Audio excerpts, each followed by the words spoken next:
The judiciary could be called upon to determine the constitutional soundness of the Kenya Information and Communication Amendment Bill of 2013 that has sparked outrage from stakeholders in the media sector. Sources indicate that a petition is being drafted and is likely to be filed in court any time to challenge the constitutionality of the bill. As far as I'm concerned, as the chair of that committee, I'm confident that that particular bill is clean, clear, constitutional, and I'll even request the president to actually sign that bill to law. Stakeholders in the media industry insist that Article 34 of the Constitution guarantees media freedom and expressly bars the state from controlling or interfering with persons engaged in broadcasting. This provision, according to players in the media industry, has been violated by the proposed process of establishing the Communications and Multimedia Appeals Tribunal. Members of the tribunal will be picked by a selection panel that will be exclusively appointed by the Information and Communication Cabinet Secretary. The Secretary will appoint the tribunal members from the list submitted to him by the selection panel.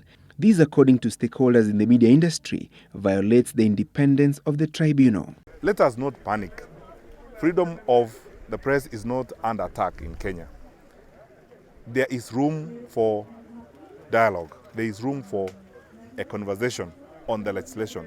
The media industry is also preparing to contest the constitutionality of the clause in the bill that proposes hefty fines for journalists deemed to have flouted the code of conduct.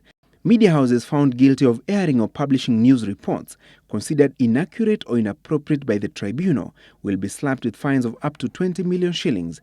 The proposed fines fly in the face of the provisions in the Constitution that bars the state from penalizing any person for any opinion or view or the content of any broadcast or publication. Then we will evaluate the nature of the product.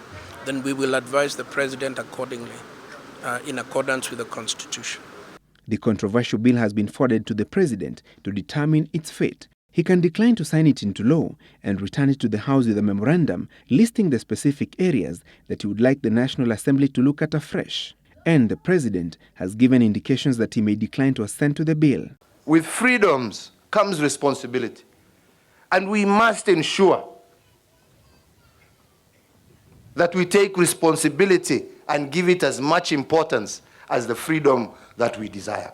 Media stakeholders met Deputy President William Ruto at his official residence in Karen, Nairobi, as part of the efforts to resolve the standoff between the National Assembly and the fourth estate, triggered by the passage of the bill. Francis Gachuri, Citizen Live at 9.